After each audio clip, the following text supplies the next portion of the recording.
ഈ അഡ്വാൻസ് മാത്സിൻ്റെ ഏരിയയിൽ നിന്ന് അവിടെ വരുമ്പോൾ നമുക്ക് 2 തൊട്ട് 3 ക്വസ്റ്റ്യൻ അവിടെ നിന്ന് നമുക്ക് ചോദിച്ചിട്ടുണ്ട്. 2 to 3 ക്വസ്റ്റ്യൻസ് ആണ് നമ്മുടെ ഓൾജിബ്ര ട്രിഗ്നോമെട്രിയിൽ നിന്ന് ചോദിച്ചിട്ടുള്ളത്. ഹായ്, നമ്മുടെ RRB NTPCയുടെ ഈ വർഷത്തെ നോട്ടിഫിക്കേഷൻസ് വരാൻ പോവാം, നിങ്ങൾക്കറിയാം. അപ്പോൾ നമുക്ക് അടുത്ത നോട്ടിഫിക്കേഷൻ വരാതിരിക്കുന്നത് മിക്കവാറും നമുക്ക് ഈ ഒരു വർഷം അവസാനത്തോടെ നമ്മുടെ ഒരു സെപ്റ്റംബർ കഴിഞ്ഞ് എപ്പം വേണമെങ്കിലും നമുക്ക് എക്സ്പെക്ട് ചെയ്യാൻ പറ്റും. അപ്പോൾ നമുക്ക് ഓൾറെഡി ചില ഫേക്ക് ആയിട്ടുള്ള നോട്ടിഫിക്കേഷൻസ് ഒക്കെ നിങ്ങൾ ചിലപ്പോൾ കണ്ടിട്ടുണ്ടായിരിക്കും. ഓക്കെ, അതിൽ ഫേക്കാന്നുള്ളത് കാണാൻ വേണ്ടിയുള്ള കാര്യങ്ങളൊക്കെ അവർ അതിൻ്റെ അത് കൊടുത്തിട്ടുണ്ടായിരുന്നു. പക്ഷേ അതൊന്നും വിശ്വസിക്കാതിരിക്കുക, ശരിക്കുള്ള ഒറിജിനൽ നോട്ടിഫിക്കേഷൻസ് വരും. ആ ഒരു സമയത്ത് നമ്മൾ ഉറപ്പായിട്ട് നിങ്ങളെ അപ്ഡേറ്റ് ചെയ്യുന്നതായിരിക്കും. നമ്മൾ ഈ സെഷനിൽ നമ്മൾ ഡിസ്കസ് ചെയ്യാൻ പോകുന്നത് ഇതേ RRB NTPC എക്സാംസിന് വേണ്ടി പ്രിപ്പയർ ചെയ്യുന്നവരോട് വരുന്നുണ്ട്, എസ്പെഷ്യലി ആദ്യമായിട്ട് പ്രിപ്പയർ ചെയ്യുന്നവർ. അപ്പോൾ അങ്ങനെ പ്രിപ്പറേഷൻ തുടങ്ങുന്നവർക്ക് വേണ്ടി നമ്മുടെ ഈ RRB NTPCയുടെ ഇമ്പോർട്ടൻ്റ് ആയിട്ടുള്ള ഏരിയാസ് ഏതൊക്കെയാണ് നിങ്ങൾക്കറിയാം. ഓൾറെഡി എന്തൊക്കെയാണ് ചോദിക്കുന്നത് നിങ്ങൾക്കറിയാം. ആ ഒരു ഏരിയാസ് ഏതൊക്കെയാണ് നമ്മുടെ ക്വാണ്ടിറ്റി ആപ്റ്റിറ്റ്യൂഡ്, റീസണിങ്, നമ്മുടെ ജനറൽ അവയർനെസ്.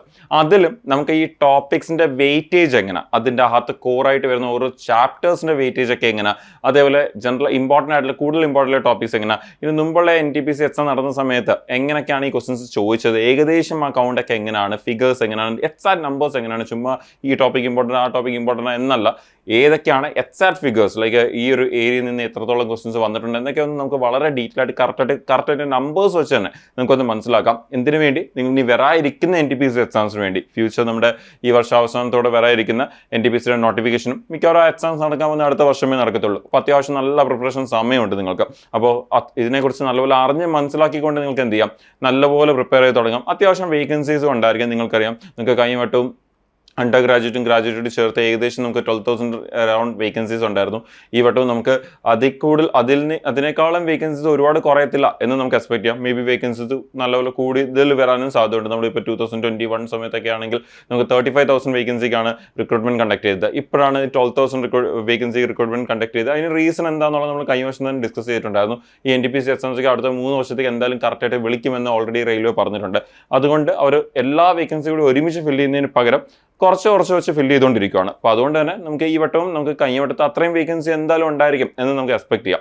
അപ്പോൾ പ്രിപ്പയർ ചെയ്ത് തുടങ്ങുന്നവർക്ക് എങ്ങനെയാണ്, ഏതൊക്കെ ഏരിയ ആണ് നിങ്ങൾ കൂടുതൽ ഇമ്പോർട്ടൻസ് കൊടുക്കുക, എന്തൊക്കെയാണ് പഠിക്കാനുള്ളത്, അതിൽ ഏതൊക്കെ ഏരിയയിൽ നിന്ന് ക്വസ്റ്റൻസ് എങ്ങനെയാണ് ചോദിക്കുന്നത്, ലൈക്ക് എത്രത്തോളം ക്വസ്റ്റൻസ് ഉണ്ട്, ആൻഡ് നിങ്ങൾ അതിന് എങ്ങനെ ഇമ്പോർട്ടൻസ് കൊടുക്കേണ്ടത്. സോ നിങ്ങൾ പ്രിപ്പയർ ചെയ്യുന്ന സമയത്ത് സിലബസ് ഒന്ന് കവർ ആയി കഴിഞ്ഞാൽ, സിലബസ് കവർ ചെയ്യുമ്പോൾ നിങ്ങളെല്ലാം കവർ ചെയ്യണം. പക്ഷേ സിലബസ് ഒന്ന് കവർ ചെയ്ത് കഴിഞ്ഞാൽ നിങ്ങൾക്ക് ഏതൊക്കെ ഏരിയ കൂടുതൽ ഇമ്പോർട്ടൻസ് കൊടുത്ത് പ്രാക്ടീസ് ചെയ്യണം എന്നൊക്കെ നിങ്ങൾക്ക് മനസ്സിലാക്കാനും എക്സാമിൽ നല്ലപോലെ എഴുതാനൊക്കെ നിങ്ങളത് ഹെൽപ്പ് ചെയ്യും. അപ്പോൾ നമുക്ക് അതിലേക്ക് നമുക്ക് കടക്കാം. അപ്പോൾ ആദ്യം തന്നെ നിങ്ങൾക്ക് എല്ലാവർക്കും നമ്മുടെ RRB NTPCയുടെ CBT കമ്പ്യൂട്ടർ ബേസ്ഡ് ടെസ്റ്റ് 1ന്റെ എക്സാം പാറ്റേണിനെ കുറിച്ച് നിങ്ങൾക്ക് എല്ലാവർക്കും അറിയാമായിരിക്കും. നമുക്ക് മാത്സ്, ജനറൽ ഇൻ്റലിജൻസ്, അല്ലെങ്കിൽ നമ്മുടെ സിമ്പിളായിട്ട് റീസണിംഗ് എന്ന് വിളിക്കുന്ന ഏരിയ, ജനറൽ അവയർനെസ് ഏരിയ, ഈ 3 ഏരിയയിൽ നിന്നാണ് നമുക്ക് നമ്മുടെ ഫസ്റ്റ് ഫേസ് ഓഫ് എക്സാം ആണെങ്കിലും സെക്കൻഡ് ഫേസ് ഓഫ് എക്സാം ആണെങ്കിലും ക്വസ്റ്റൻസ് വരുന്നത്. ഇതിൽ നമുക്ക് ക്വസ്റ്റിൻ്റെ കൗണ്ട് ഒന്ന് നോക്കുകയാണെങ്കിൽ നിങ്ങൾക്കറിയാം, നമ്മുടെ മാത്സിൻ്റെ ഏരിയയിൽ നിന്ന് 30, റീസണിംഗ് ഏരിയ 30, അതുപോലെ നമ്മുടെ ജനറൽ അവയർനെസിൻ്റെ ഏരിയയിൽ നിന്ന് 40 ക്വസ്റ്റിനുമാണ് വരുന്നത്. ഉറപ്പായിട്ടും നമ്മുടെ ജനറൽ അവയർനെസിൻ്റെ ഏരിയയാണ് കുറച്ചുകൂടി ഇമ്പോർട്ടൻ്റ് നമുക്ക് ഉറപ്പായിട്ടും പറയാം. പക്ഷേ നിങ്ങൾ ഈ ഒരു 2 ഏരിയ നിങ്ങൾ ഫുള്ള് സ്കോർ ചെയ്യാൻ പറ്റുന്ന രീതിയിലായിരിക്കണം നിങ്ങളുടെ പ്രിപ്പറേഷൻ കൊണ്ടുപോകേണ്ടത്. എന്ന് കഴിഞ്ഞാൽ ഇവിടെ നിന്ന് 1 മാർക്ക് പോലും പോലെ നിങ്ങളുടെ മാത്സ്, റീസണിംഗ് ഏരിയയിൽ 60 കിട്ടണം എന്നുള്ള രീതിയിലായിരിക്കണം നിങ്ങൾ പ്രിപ്പയർ ചെയ്യേണ്ടത്. നമുക്കറിയാം, ജനറൽ അവയർനെസിൻ്റെ ഏരിയ ഒരിക്കലും നമുക്ക് 100% 40 അച്ചീവ് ചെയ്യാൻ പറ്റുമെന്ന് നമുക്ക് ഒരിക്കലും പറയാൻ പറ്റില്ല. അവിടെ കുറച്ച് ലക്ക് ഫാക്ടർ കൂടി വരുന്നുണ്ട്. നമ്മൾ നോക്കുന്ന ഏരിയാസിൽ നിന്ന് ക്വസ്റ്റ്യൻ വരണം, നമ്മൾ നോക്കുന്ന കറണ്ട് അഫയേഴ്സിൽ നിന്ന് ക്വസ്റ്റ്യൻസ് വരണം, നമ്മൾ പഠിച്ച കാര്യങ്ങൾ നമുക്ക് ഓർമ്മ വരണം, ഇങ്ങനെ ഒരുപാട് കാര്യങ്ങൾ വരുന്നുണ്ട്. പക്ഷേ മാത്സും റീസണിംഗ് നമുക്കറിയാം ചെയ്തെടുത്താൽ മതി. നമ്മളത് പഠിക്കുന്ന ഏരിയയിൽ നിന്ന് ക്വസ്റ്റൻസ് വരികയും ചെയ്യും. നമ്മൾ ആ ക്വസ്റ്റൻസ് എല്ലാ ടൈപ്പുകളും കവർ ചെയ്തിട്ടുണ്ടെങ്കിൽ ഉറപ്പായിട്ട് നമുക്ക് ചെയ്ത് ആൻസർ എടുക്കാനും പറ്റും. പിന്നെ നമ്മുടെ സ്പീഡാണ് ശരിക്കും മാറ്റർ ചെയ്യുന്നത്. അവിടെ നമുക്ക് ഈ പറഞ്ഞ പഠിക്കുന്ന കാര്യങ്ങൾ ചോദിക്കുന്ന കൂടാതെ തന്നെ സ്പീഡ് അത്യാവശ്യം നല്ല സ്പീഡും ഉണ്ടായിരിക്കണം. ഇനി ക്വസ്റ്റിൻ്റെ മാർക്ക് നോക്കിക്കഴിഞ്ഞാൽ നമുക്കറിയാം, എല്ലാ ക്വസ്റ്റിനും ക്യാരി ചെയ്യുന്ന 1 മാർക്ക് വെച്ചാൽ, പക്ഷേ നെഗറ്റീവ് മാർക്കിംഗ് ഉണ്ട്.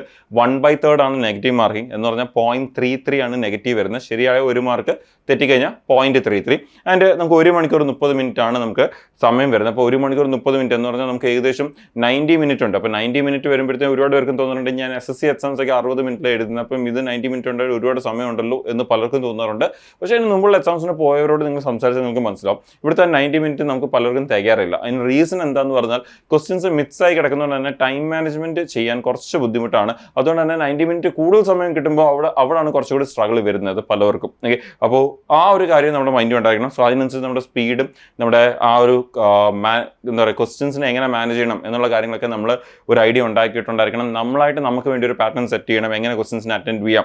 ലൈക്ക് തുടങ്ങി കഴിഞ്ഞാൽ 1, 2, 3, 4 പോകണോ, അതോ ആദ്യം ഞാൻ മാത്സ് മൊത്തം തീർക്കണോ, എന്നിട്ട് റീസണിങ് തീർത്തിട്ട് GK പോകണോ, അങ്ങനെയൊക്കെ നിങ്ങൾക്ക് ഡിഫറെൻറ്റ് രീതിയിൽ നിങ്ങളുടെ പ്രിപ്പറേഷൻ അനുസരിച്ച് നിങ്ങൾക്ക് അത് പ്ലാൻ ചെയ്യാം. പക്ഷേ അതിന് മുമ്പ് നിങ്ങൾ ഈ ഒരു സിലബസ് ഒക്കെ കവർ ചെയ്യണം. അപ്പോൾ അതിനെക്കുറിച്ച് നമുക്കൊന്ന് മനസ്സിലാക്കാം. അപ്പോൾ ഇത് നമ്മുടെ ഫസ്റ്റ് ഫേസ്. സെക്കൻഡ് ഫേസിലേക്ക് വന്നാൽ നമ്മൾ നേരത്തെ പറഞ്ഞ പോലെ അതേ സെയിം ഏരിയയിൽ നിന്നാണ് ക്വസ്റ്റ്യൻസ് വരുന്നത്, പക്ഷേ ക്വസ്റ്റിൻ്റെ കൗണ്ട് വ്യത്യാസമുണ്ട്. നിങ്ങൾ കാണാൻ ഇപ്പോൾ മാത്സിൽ 30 ക്വസ്റ്റ്യൻസ് സ്ഥലത്ത് 35 ക്വസ്റ്റൻ ഉണ്ട്, 35 ക്വസ്റ്റൻസ് ഉണ്ട്.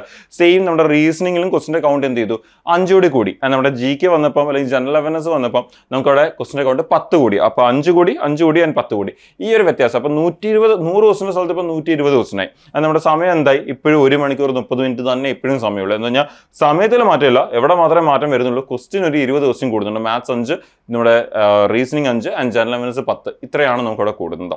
അപ്പോൾ ഇതാണ് നമ്മുടെ എക്സാമിൻ്റെ പാറ്റേൺ എന്ന് പറയുന്നത്. ഇനി നമ്മൾ പറഞ്ഞ കാര്യത്തിലേക്ക് നമുക്ക് കിടക്കാം. നമ്മുടെ പ്രിപ്പറേഷനെ കുറിച്ചാണ് നമ്മൾ ഡിസ്കസ് ചെയ്യുന്നത്. അപ്പോൾ നമ്മൾ പറഞ്ഞ പോലെ തന്നെ നമുക്ക് പ്രിപ്പറേഷനിലേക്ക് വരുമ്പോൾ 2 സ്റ്റേജാണ് വരുന്നത്. നിങ്ങൾ മനസ്സിലാക്കേണ്ടത് നിങ്ങളുടെ 2 സ്റ്റേജിനെയും പ്രിപ്പറേഷൻ ഒരേപോലെ കൊണ്ടുപോകണം. ഒരിക്കലും ഞാൻ ഫസ്റ്റ് എക്സാം കഴിയട്ടെ എന്നിട്ട് സെക്കൻഡ് എക്സാമിന് വേണ്ടി പഠിക്കുക, അങ്ങനെ ആയിരിക്കില്ല. ബിക്കോസ് 2 ഏരിയയുടെയും സിലബസ് സെയിം ആണ്, ക്വസ്റ്റിൻ്റെ ലെവലിലെ വ്യത്യാസം വരുന്നുള്ളൂ. അങ്ങനെയാണെങ്കിൽ നിങ്ങൾ ഫേസ് 1 ഫേസ് 2, CBT 1 CBT 2 രണ്ടിനുമുള്ള പ്രിപ്പറേഷൻ എന്ത് ചെയ്യണം, മാക്സിമം ഒരുമിച്ച് തന്നെ കൊണ്ടുപോകണം. അത് വളരെ ഇമ്പോർട്ടൻ്റ് ആണ്. അതുപോലെ ടൈം ഫോർ CBT 2 പ്രിപ്പറേഷൻ നമുക്ക് ഈ CBT 1 അത്യാവശ്യം സമയം കിട്ടും. നമ്മുടെ ആദ്യത്തെ ഫേസ് ഓഫ് എക്സാമിന് നമ്മൾ നേരത്തെ പറഞ്ഞ എക്സാം മിക്കവാറും നിങ്ങൾക്ക് അടുത്ത വർഷം ഈ പറയുന്ന ഒരു ഏപ്രിൽ കഴിഞ്ഞോ അല്ലെങ്കിൽ ഏപ്രിലോടെയൊക്കെ എക്സാംസ് എങ്ങനെയാലും വരാൻ സാധിക്കും. ബിക്കോസ് നിങ്ങൾക്കറിയാം ഈ വർഷത്തെ എക്സാം തന്നെ ഒരുപാട് ഡിലേ ആയിട്ട് നടന്നിട്ടുള്ളത്. അടുത്ത വർഷം കുറച്ചുകൂടി ഫാസ്റ്റ് ആയിട്ട് നടത്താമെന്ന് വിചാരിച്ചാൽ പോലും നമുക്ക് എങ്ങനെയായാലും ഒരു മാർച്ച് ഏപ്രിൽ കഴിഞ്ഞിട്ട് എക്സാംസ് വരത്തുള്ളൂ, അല്ലെങ്കിൽ ആ ഒരു സമയത്ത് എക്സാം വരത്തുള്ളൂ. എങ്ങനെയായാലും ഒരു 6 മാസത്തോളം സമയമുണ്ട്. സോ നമ്മൾ ഒരിക്കലും പക്ഷേ നമുക്ക് ഈ CBT 2 നമ്മുടെ ഫസ്റ്റ് ഫേസ് കഴിഞ്ഞാൽ രണ്ടാമത്തെ ഫേസിന് വേണ്ടി ഒരുപാട് സമയം കിട്ടത്തില്ല, വളരെ കുറച്ച് സമയം നമുക്ക് കിട്ടത്തുള്ളൂ രണ്ടാമത്തെ ഫേസിന് വേണ്ടി. അപ്പോൾ അതുകൊണ്ട് തന്നെ ഒരിക്കലും നിങ്ങൾ CBT 2 പ്രിപ്പറേഷൻ പിന്നത്തേക്ക് മാറ്റി വെക്കില്ല. CBT 1 പ്രിപ്പറേഷൻ്റെ കൂടെ തന്നെ എന്ത് കൊണ്ടുപോകണം, CBT 2 പ്രിപ്പറേഷൻ കൊണ്ടുപോകണം. കംപ്ലീറ്റ് കവറേജ് ഓഫ് ടോപ്പിക്സ്, നിങ്ങൾ എല്ലാ ടോപ്പിക്സും എന്ത് ചെയ്തിട്ടുണ്ടായിരിക്കും, കവർ ചെയ്തിട്ടുണ്ടെങ്കിൽ അത്യാവശ്യം സമയമുണ്ട്, ഒന്നും വിട്ടുപോകാനും പാടില്ല. CBT 1 CBT 2 രണ്ടിനെ കേസാണ് നമ്മൾ പറഞ്ഞത്, എല്ലാ ഏരിയസും നിങ്ങൾ ഓൾറെഡി കവർ ചെയ്തിട്ടുണ്ടായിരിക്കണം. അപ്പോൾ നിങ്ങളൊരു ഷെഡ്യൂൾ പ്ലാൻ ചെയ്യുക, ഇനിയുള്ള സമയം എങ്ങനെ പ്രിപ്പയർ ചെയ്യാം, എത്ര മാസം നിങ്ങളുടെ സിലബസ് കവറേജിന് വേണ്ടി വെക്കണം, സിലബസ് കവറേജിന് ശേഷം നിങ്ങളുടെ പ്രാക്ടീസിന് വേണ്ടി CBT 1 ലെവൽ ഓഫ് ക്വസ്റ്റൻസും CBT 2 ലെവൽ ഓഫ് ക്വസ്റ്റൻസിന് വേണ്ടി പ്രാക്ടീസിന് വേണ്ടി എങ്ങനെ സമയം മാറ്റി വെക്കാം, മോക്ക് ടെസ്റ്റ് എപ്പം സ്റ്റാർട്ട് ചെയ്യണം എന്നുള്ള കാര്യങ്ങളൊക്കെ നിങ്ങളൊന്ന് പ്ലാൻ ചെയ്യുക. ഓക്കെ, ഇനി നമ്മൾ പറഞ്ഞ പോലെ തന്നെ നമുക്ക് ഈ ടോപ്പിക്സിന്റെ ഇമ്പോർട്ടൻസ് എങ്ങനെയാണെന്ന് നമുക്കൊന്ന് മനസ്സിലാക്കാം. നിങ്ങൾ ഈ കാണുന്നത് നമ്മുടെ CBT 1 മാത്സിൻ്റെ സിലബസ് ആണ്. നമ്മുടെ നോട്ടിഫിക്കേഷൻ അവർ കൊടുക്കുന്ന മാത്സിൻ്റെ സിലബസ് അവർ ഇതേപോലെ ഒരു ചെറിയ പാരഗ്രാഫ് പോലാണ് നിങ്ങൾ ഇത് കൊടുക്കുന്നത്. അപ്പം നമുക്ക് അത് നോക്കി മനസ്സിലാക്കുന്ന സമയത്ത് പലപ്പോഴും നമുക്കവിടെ വരുന്ന കൺഫ്യൂഷൻ അത് വളരെ മിക്സ് ചെയ്തായിട്ടേക്കുന്നത്. എന്ന് പറഞ്ഞാൽ ചില ആദ്യമേ കൊടുക്കേണ്ട കാര്യങ്ങൾ അവസാനം കൊണ്ടുപോയി കൊടുത്തിട്ടുണ്ട്, ചില കാര്യങ്ങൾ നമുക്ക് 2 സ്ഥലത്തായിട്ടാണ് ഇട്ടേക്കുന്നത്, ഒരുമിച്ച് വരുന്ന ടോപ്പിക് ആണെങ്കിൽ പോലും. അപ്പോൾ അങ്ങനെയൊക്കെയുള്ള കുറേ മിക്സ് ചെയ്താണ് ടോപ്പിക്സിനെ ഇട്ടേക്കുന്നത്. അപ്പോൾ നമുക്ക് നിങ്ങളുടെ പ്രിപ്പറേഷന് വേണ്ടി നമുക്ക് അതിനെ കുറച്ചുകൂടി ഒന്ന് കറക്റ്റ് ഓർഡറിലാക്കി എടുക്കാം. അപ്പോൾ നിങ്ങൾ ഈ കാണുന്നത് നിങ്ങളുടെ പ്രിപ്പറേഷന് വേണ്ടിയാണ്, നിങ്ങൾക്ക് വേണ്ടി അത് കുറച്ചുകൂടി പ്രോപ്പർ ഓർഡറിൽ എന്ന് പറഞ്ഞാൽ പഠിക്കേണ്ട ഓർഡറും അതുപോലെ തന്നെ അടുത്തടുത്ത് വരുന്ന ടോപ്പിക് ഓർഡറും അതുപോലെ തന്നെ അതിൻ്റെ അകത്ത് മിസ്സിംഗ് ആയിട്ടുള്ള ചില ടോപ്പിക്സിൻ്റെ കൂടെ വരുന്ന ടോപ്പിക്സ് ഉണ്ട്, പക്ഷെ അത് അവിടെ കൊടുത്തിട്ടില്ല. പക്ഷെ ആ ഒരു ടോപ്പിക്സും അതെല്ലാം നമ്മൾ വളരെ ക്ലിയർ ആയിട്ട് തന്നെ എന്ത് ചെയ്തിട്ടുണ്ട്, വളരെ പ്രോപ്പർലി നിങ്ങൾക്ക് വേണ്ടി ലിസ്റ്റ് ചെയ്തിട്ടുണ്ട്. നമ്മൾ തുടങ്ങുമ്പോൾ എപ്പോഴും സിംപ്ലിഫിക്കേഷൻ സ്റ്റാർട്ട് ചെയ്യണം, എന്നിട്ട് നമ്പർ സിസ്റ്റം, പിന്നെ HCF LCM, എന്നിട്ട് പെർസെൻറ്റേജും റേഷ്യോയും തീർക്കണം. റേഷ്യോ തീർത്ത ഉടനെ തന്നെ ഏജസും പാർട്ട്ണർഷിപ്പും നമ്മൾ കംപ്ലീറ്റ് ചെയ്തിട്ടുണ്ടായിരിക്കണം. ആവറേജ് നമ്മൾ കംപ്ലീറ്റ് ചെയ്യണം. എന്നിട്ട് പിന്നെ time and distance, train, boat, profit and loss, time and work, പൈസൺ system, simple interest, compound interest, അതൊക്കെ നമുക്ക് കുറച്ച് മിക്സ് ചെയ്ത് കൊണ്ടുപോകാം, കുഴപ്പമൊന്നുമില്ല. ഇത് കഴിഞ്ഞിട്ടാണ് പിന്നെ നമുക്ക് എന്ത് വരുന്നത്, നമ്മുടെ എലിമെന്ററി സ്റ്റാറ്റിസ്റ്റിക്സ് DI എന്ന് പറഞ്ഞ ഒരു പോർഷൻ, പിന്നെ മീൻ മീഡിയൻ മോഡ്, പിന്നെ algebra, geometry, trigonometry, mensuration, advance മാത്സിൻ്റെ ഏരിയ ഒക്കെ നമുക്ക് വരുന്നത്. അപ്പോൾ ഇതൊക്കെയാണ് നിങ്ങൾക്ക് പ്രിപ്പയർ ചെയ്യാൻ വേണ്ടിയുള്ള സിലബസ്. നിങ്ങൾക്ക് ഇത് സ്ക്രീൻഷോട്ട് എടുത്ത് വെക്കാം. നിങ്ങളുടെ ഫ്യൂച്ചർ യൂസിന് വേണ്ടി ഇപ്പം പ്രിപ്പയർ ചെയ്ത് തുടങ്ങുന്നവർ, ആദ്യമായിട്ട് പ്രിപ്പയർ ചെയ്ത് തുടങ്ങുന്നത്, നിങ്ങൾക്കിത് കറക്റ്റ് ഓർഡർ, ലൈക്ക് നിങ്ങളുടെ പ്രിപ്പറേഷൻ ഓർഡറും അതേപോലെ തന്നെ എല്ലാ ടോപ്പിക്സും അതിൻ്റെ ഒരു ക്ലിയർ ലിസ്റ്റ് നിങ്ങൾക്ക് ഇവിടെ കിട്ടുന്നുണ്ട്. ഇനി നമുക്ക് ഇതിൻ്റെ ഇമ്പോർട്ടൻസ്, എക്സാം പോയിന്റ് ഓഫ് വ്യൂവിൻ്റെ ഇമ്പോർട്ടൻസ് ഒന്ന് മനസ്സിലാക്കാം. നിങ്ങൾ ഈ കാണുന്നത് നമ്മുടെ ഈ വട്ടം നടന്ന, നമ്മുടെ ഇപ്പം റീസെൻ്റ്ലി കുറച്ച് ദിവസങ്ങൾക്ക് മുമ്പ് നടന്ന നമ്മുടെ ഈ NTPCയുടെ എക്സാംസിൻ്റെ അനലൈസിസ് അനുസരിച്ച് എങ്ങനെയാണ് ക്വസ്റ്റ്യൻസ് വന്നത്, ഏതൊക്കെ. അപ്പോൾ നമുക്ക് ഓരോ ചാപ്റ്റർ എടുത്ത് പറയാൻ പറ്റത്തില്ല. എന്തുകൊണ്ട്, ഒരുപാട് ഷിഫ്റ്റിൽ എക്സാം നടക്കുന്നത്. അപ്പം 10-48 ഷിഫ്റ്റിലാണ് എക്സാം നടക്കുന്നത്. അപ്പോൾ ആ ഷിഫ്റ്റിലുള്ള റെയിൽവേ എക്സാക്ട്ലി ഒരു കറക്റ്റ് ഓർഡർ ഒന്നും ഫോളോ ചെയ്യാറില്ല. ചില ഷിഫ്റ്റ് 1 ക്വസ്റ്റ്യൻ വരും, ചിലപ്പോൾ ഒരു ഷിഫ്റ്റ് 3 ക്വസ്റ്റ്യൻ വരും, അങ്ങനെയൊക്കെയാണ് ഫോളോ ചെയ്യുന്നത്. അപ്പം കറക്റ്റ് ഒരു ഓർഡർ ഒന്നും പറയാൻ പറ്റില്ല. ഏകദേശം നമുക്ക് അതിൻ്റെ ഒരു പ്രിപ്പറേഷൻ നിങ്ങൾക്ക് വേണ്ടി പറയുവാണെങ്കിൽ, നമുക്ക് ആ ക്വസ്റ്റിൻ്റെ കൗണ്ട് എങ്ങനെ വന്നതെന്ന് നോക്കുകയാണെങ്കിൽ ഈ ഒരു രീതിയിലാണ് നമുക്ക് അതിൻ്റെ ക്വസ്റ്റ്യൻസിൻ്റെ കൗണ്ട് നമുക്ക് വന്നിരിക്കുന്നത്. അപ്പോൾ നിങ്ങൾക്ക് ഇത് നമ്മുടെ ഈ വർഷത്തെ ഇപ്പോൾ നമ്മുടെ റീസെൻ്റ്ലി നടന്ന നമ്മുടെ 2024 നോട്ടിഫിക്കേഷൻ അനുസരിച്ച് 2025 നടന്ന CBT 1 എക്സാമിൻ്റെ അനുസരിച്ചുള്ള അനലൈസിസ് ആണ് ഇത് നിങ്ങൾക്ക് വേണ്ടി ഞാൻ കൊണ്ടുവന്നിരിക്കുന്നത്. ഇവിടെ ഇപ്പോൾ നിങ്ങൾക്ക് നോക്കിയാൽ കാണാം, നമുക്ക് ഈ ഒരു വലിയൊരു ചേഞ്ചിനെ കുറിച്ച് ഞാൻ പറയുവാണെങ്കിൽ നമ്മൾ ഏറ്റവും കൂടുതൽ ശ്രദ്ധിക്കേണ്ട ഒരു ചേഞ്ച് എന്ന് പറയുന്നത് നമ്മുടെ ഈ ഒരു ഏരിയ ആണ്, നമ്മുടെ സിംപ്ലിഫിക്കേഷൻ അല്ലെങ്കിൽ അപ്രോക്സിമേഷൻ. നിങ്ങൾക്കറിയാം ബാങ്കിൻ്റെ PO ലെവലിൽ വരുന്നൊരു ഏരിയയാണ് അപ്രോക്സിമേഷൻ എന്ന് പറയുന്നത്. വേറെ ഒന്നുമല്ല, സിംപ്ലിഫിക്കേഷൻ തന്നെയാണ്. പക്ഷേ അപ്രോക്സിമേഷൻ എന്ന് പറയുന്ന ആ ടോപ്പിക് എന്ന് പറഞ്ഞാൽ നമുക്ക് സിംപ്ലിഫിക്കേഷനെ ക്വസ്റ്റിനെ തന്നെ കുറച്ചുകൂടി ബെറ്റർ ആക്കി തരുന്ന ഒരു ഫോമാണ് അപ്രോക്സിമേഷൻ. ആൻഡ് അവിടെ നിന്ന് നമുക്ക് ചോദിച്ച ക്വസ്റ്റിൻ്റെ കൗണ്ട് ആണ് വളരെ ഇമ്പോർട്ടൻറ്റ്. നമുക്ക് സാധാരണ സിംപ്ലിഫിക്കേഷനിൽ നിന്ന് ഒരു ക്വസ്റ്റ്യൻ അല്ലെങ്കിൽ മാത്സും പോയ 2 ക്വസ്റ്റ്യൻ ചോദിക്കേണ്ട സ്ഥലത്ത് ഈ വട്ടം നമുക്ക് സിംപ്ലിഫിക്കേഷൻ്റെ ക്വസ്റ്റ്യൻ്റെ ഏരിയയിൽ അപ്രോക്സിമേഷൻ്റെ ക്വസ്റ്റ്യൻസും വന്നു. അത് കൂടാതെ തന്നെ നമുക്ക് എന്തും സംഭവിച്ചു, ക്വസ്റ്റിൻ്റെ കൗണ്ട് വളരെ കൂടുതലായിരുന്നു. എന്ന് പറഞ്ഞാൽ 4 തൊട്ട് 5 ക്വസ്റ്റ്യൻ നമ്മുടെ ബാങ്ക് എക്സാംസിനൊക്കെയാണ് 4 തൊട്ട് 5 ക്വസ്റ്റ്യൻ സിംപ്ലിഫിക്കേഷൻ ക്വസ്റ്റ്യൻസ് ചോദിക്കുന്നത് എക്സാംസിൽ. പക്ഷെ ഇവിടെ നമുക്ക് കാണാൻ പറ്റും നമുക്ക് 4 തൊട്ട് 5 ക്വസ്റ്റ്യൻ നമുക്കിവിടെ റെയിൽവേ എക്സാംസ് ചോദിച്ചിട്ടുണ്ട്. അതൊരു പുതിയ അപ്ഡേറ്റ് ആയിരുന്നു. അപ്പോൾ നമുക്ക് ആ അപ്ഡേറ്റ്സ് ട്രെൻഡൊക്കെ നമ്മൾ അറിഞ്ഞിരിക്കണം. അപ്പോൾ ഈ വട്ടം ഇനി പ്രിപ്പയർ ചെയ്യുന്ന സമയത്ത് ഈ കാര്യങ്ങൾ നമ്മുടെ മൈൻഡിൽ ഉണ്ടായിരിക്കണം. ഓക്കെ, ഇനി ഇത് കൂടാതെ ബാക്കിയുള്ള ഏരിയാസിനെ കുറിച്ച് നമുക്കൊന്ന് ഡിസ്കസ് ചെയ്യാം. പിന്നെ നമുക്ക് കുറച്ചുകൂടി ഇമ്പോർട്ടൻ്റ് ആയിട്ട് വരുന്ന ചില ഏരിയാസ് ആണ് നമ്മുടെ മെൻസുറേഷനും ജോമെട്രി. നമ്മുടെ അതിലും മെൻസുറേഷൻ കുറച്ചുകൂടി ഇമ്പോർട്ടൻ്റ് ആണെന്നുള്ളത് നിങ്ങൾ അറിഞ്ഞിരിക്കുക. മെൻസുറേഷൻ എപ്പോഴും ഇമ്പോർട്ടൻ്റ് ആണ്, എല്ലാ എക്സാംസിനും ഇമ്പോർട്ടൻ്റ് ആണ്. ലൈക്ക് ഇപ്പോൾ ഒരു എക്സാമ്പിൾ ഇപ്പോൾ നമ്മൾ ബാങ്ക് എന്ന് പറഞ്ഞുകൊണ്ട് തന്നെ ബാങ്ക് വെച്ച് തന്നെ ഒരു എക്സാമ്പിൾ പറയുകയാണെങ്കിൽ ബാങ്ക് എക്സാംസിന് നമുക്ക് ഓൾജിബ്രയോ ട്രിഗ്നോമെട്രി ജോമെട്രി ഒന്നും പഠിക്കാനില്ല. പക്ഷെ അവർക്ക് എന്ത് പഠിക്കാറുണ്ട്, നമ്മുടെ മെൻസുറേഷൻ്റെ ഒരു ഏരിയ പഠിക്കാറുണ്ട്. അപ്പോൾ നമുക്ക് ഏത് എക്സാം എടുത്താലും ഈ ബാക്കിയുള്ള അഡ്വാൻസ് മാത്സിൻ്റെ ടോപ്പിക്സ് ഒന്നും ഇല്ലെങ്കിലും മെൻസുറേഷൻ എപ്പോഴും വരുന്ന ഒരു ഏരിയ ആണ്. ആൻഡ് മെൻസുറേഷനും ജോമെട്രി കൂടി ചേർത്ത് നമുക്ക് ഈ പറഞ്ഞ ഏകദേശം ഒരു 3 തൊട്ട് 4 ക്വസ്റ്റ്യൻ അല്ലെങ്കിൽ ഓരോ ചാപ്റ്ററിൽ നിന്ന് 2 ക്വസ്റ്റ്യൻ വെച്ചെങ്കിലും ചോദിച്ചിട്ടുണ്ടെന്ന് നമുക്ക് പറയാൻ പറ്റും. ഇത് കഴിഞ്ഞാൽ പിന്നെ നമുക്ക് ബാക്കിയുള്ള ഏരിയസിലേക്ക് പോവുകയാണെങ്കിൽ പിന്നെ വരുന്നതാണ് ഓൾജിബ്രയും ട്രിഗ്നോമെട്രിയും. അഗൈൻ നമ്മുടെ അഡ്വാൻസ് മാത്സിന്റെ 2 ഏരിയ. നമ്മുടെ ഈ 2 ഏരിയ ആണ് നമ്മുടെ അഡ്വാൻസ് മാത്സിന്റെ ഏരിയ എന്ന് പറയുന്നത്. Advance maths. ഈ അഡ്വാൻസ് മാത്സിന്റെ ഏരിയയിൽ നിന്ന് അവിടെ വരുമ്പോൾ നമുക്ക് 2 തൊട്ട് 3 ക്വസ്റ്റ്യൻ അവിടെ നിന്ന് നമുക്ക് ചോദിച്ചിട്ടുണ്ട്. 2 to 3 ക്വസ്റ്റ്യൻസ് ആണ് നമ്മുടെ ഓൾജിബ്ര ട്രിഗ്നോമെട്രിയിൽ നിന്ന് ചോദിച്ചിട്ടുള്ളത്. ഇത് കഴിഞ്ഞാൽ പിന്നെ നമുക്ക് നമ്പർ സിസ്റ്റം ചാപ്റ്റർ വളരെ ഇമ്പോർട്ടൻറ്റ് ചാപ്റ്ററാണ്. നമ്മുടെ റെയിൽവേ എക്സാംസിലേക്ക് വരുമ്പോൾ നമുക്ക് നേരത്തെ നമ്പർ സിസ്റ്റം ആയിരുന്നു ഏറ്റവും ഇമ്പോർട്ടൻറ്റ് നമ്മൾ പറയും. പക്ഷേ ഇപ്പം നമ്പർ സിസ്റ്റം എന്ന് പറയാൻ പറ്റത്തില്ല. എന്തുകൊണ്ടാണ്, സിംപ്ലിഫിക്കേഷൻ ക്വസ്റ്റ്യൻസ് കൂടി. അതുകൊണ്ട് നമ്പർ സിസ്റ്റം പെർ സെക്കൻഡ് എന്ന് നമുക്ക് പറയേണ്ടി വരും. പക്ഷേ ആ നമ്പർ സിസ്റ്റത്തിൻ്റെ ചാപ്റ്റർ സിംപ്ലിഫിക്കേഷൻ കഴിഞ്ഞാൽ പിന്നെ അടുത്ത നമ്മുടെ സിംപ്ലിഫിക്കേഷൻ ഇതിന് നമ്മൾ റാങ്ക് 1 കൊടുക്കുകയാണെങ്കിൽ നമുക്ക് സെക്കൻഡ് ഇവിടെ തന്നെ കൊടുക്കേണ്ടി വരും. നമ്മുടെ സിംഗിൾ ചാപ്റ്റർ അത്. എന്നിട്ട് അവിടെ നമുക്ക് ചിലപ്പോൾ ഈ പറയുന്ന പോലെ 2 തൊട്ട് 3 ക്വസ്റ്റ്യനും ആ റേഞ്ചിൽ ചിലപ്പം പോയിട്ടുണ്ട്. ഓക്കെ, മോസ്റ്റ് ഓഫ് ദി ഷിഫ്റ്റും ഫോളോ ചെയ്തിരിക്കുന്ന 2 ക്വസ്റ്റ്യൻ എന്നുള്ളൊരു ഇതാണ് പാറ്റേൺ ആണ് ഫോളോ ചെയ്യുന്നത്. പക്ഷേ ക്വസ്റ്റ്യൻ ഉറപ്പായിട്ടും വരും. നമുക്കവിടെ 1 തൊട്ട് 3 ക്വസ്റ്റ്യൻ വരെ പോകാൻ സാധ്യതയുണ്ട്. കൂടുതൽ ഷിഫ്റ്റുകളും ഫോളോ ചെയ്യുന്ന 2 ക്വസ്റ്റ്യൻസ് ആണ് ഫോളോ ചെയ്യുന്നത്. പക്ഷേ വളരെ ഇമ്പോർട്ടൻ്റ് ഏരിയ ആണ്. ഇനി ഇത് കഴിഞ്ഞാൽ പിന്നെ നമുക്ക് കാണാൻ പറ്റുന്ന ഏരിയയാണ് നമ്മുടെ സ്റ്റാറ്റിസ്റ്റിക്സ്. ഓക്കെ, ആ ഒരു ഏരിയ. അവിടെ നിന്ന് നമുക്ക് എക്സാംസിൽ ക്വസ്റ്റ്യൻസ് നോക്കി കഴിഞ്ഞാൽ കുറച്ചുകൂടി വലിയ ഏരിയ ആണ്. നിങ്ങൾക്കറിയാം അവിടെ നിന്ന് നമുക്ക് 1 തൊട്ട് 2 ക്വസ്റ്റ്യൻസ് നമുക്ക് ചോദിച്ചിട്ടുണ്ട്. ഇനി ഇത് കഴിഞ്ഞാൽ ബാക്കിയുള്ള എല്ലാ ചാപ്റ്റേഴ്സ് എന്ന് പറഞ്ഞാൽ നമ്മൾ നേരത്തെ കണ്ട പെർസെൻറ്റേജ്, റേഷ്യോ, നമ്മുടെ HCF, LCM, average, ages, partnership, time and work, time and distance, train, boat, pipes and cistern, simple interest, compound interest, profit and loss, ഇങ്ങനെയുള്ള ഏരിയാസ് ആണ് പിന്നുള്ള ഏരിയാസ് എന്ന് പറയുന്നത്. ഈ ഒരു ഏരിയ എല്ലാം കൂടി ചേർത്ത് നമുക്ക് അവിടെ നിന്ന് ഈ പറഞ്ഞ പോലെ 10 തൊട്ട് 11 ക്വസ്റ്റ്യൻസ് ആണ് വരുന്നത്. എന്ന് പറഞ്ഞാൽ ഓൾമോസ്റ്റ് എല്ലാ ചാപ്റ്ററിൽ നിന്നും ഒരു ക്വസ്റ്റ്യൻ വെച്ച് ചില ചാപ്റ്റേഴ്സിൽ നിന്ന് മാത്രം ചിലപ്പോൾ റെയർ ആയിട്ട് 2 ക്വസ്റ്റ്യൻ വരാൻ സാധ്യതയുണ്ട്. ആ വരാൻ സാധ്യതയുള്ള ഒരു ആ പറഞ്ഞ ഏരിയാസിൽ നിന്നും വരാൻ സാധ്യതയുള്ള 2 ക്വസ്റ്റ്യൻ വരാൻ സാധ്യതയുള്ള ഒരു ചാപ്റ്റർ എന്ന് പറയുന്നത് പ്രോഫിറ്റ് ആൻഡ് ലോസ് ആണ്. അത് കുറച്ചുകൂടി നമുക്കിപ്പം ഈ ഒരു അരിതമാറ്റിക് ചാപ്റ്റേഴ്സിൽ ഞാൻ ഒരു ഇമ്പോർട്ടൻറ്റ് ചാപ്റ്ററിനെ കുറിച്ച് പറയാൻ പറഞ്ഞു, ഒരു ഇമ്പോർട്ടൻറ്റ് ചാപ്റ്ററിനെ കുറിച്ച് കാണിച്ചു തരാൻ പറഞ്ഞു കഴിഞ്ഞാൽ ഉറപ്പായിട്ട് ആ ചാപ്റ്റർ എന്ന് പറയുന്നത് നമ്മുടെ പ്രോഫിറ്റ് ആൻഡ് ലോസ് ആണ്. അവിടെ നിന്നാണ് കുറച്ചുകൂടി ക്വസ്റ്റ്യൻസ് ആ ഒരു ഏരിയയിൽ നിന്ന് കൂടുതൽ വരുന്നത്. ഓക്കെ അല്ലേ? അപ്പോൾ ഇത് നമ്മുടെ ഇപ്പം കറൻ്റ്ലി നടന്ന നമ്മുടെ ഏറ്റവും ലേറ്റസ്റ്റ് നടന്ന NTPC എക്സാമിൽ ക്വസ്റ്റ്യൻസ് ചോദിച്ചതിൻ്റെ ഒരു 48ഓളം ഷിഫ്റ്റുകൾ ഉണ്ടായിരുന്നു. ആ ഷിഫ്റ്റുകളിൽ ക്വസ്റ്റ്യൻ ചോദിച്ചതിൻ്റെ ഒരു പാറ്റേൺ ആണ് നിങ്ങൾ ഇപ്പോൾ ഈ കണ്ടത്.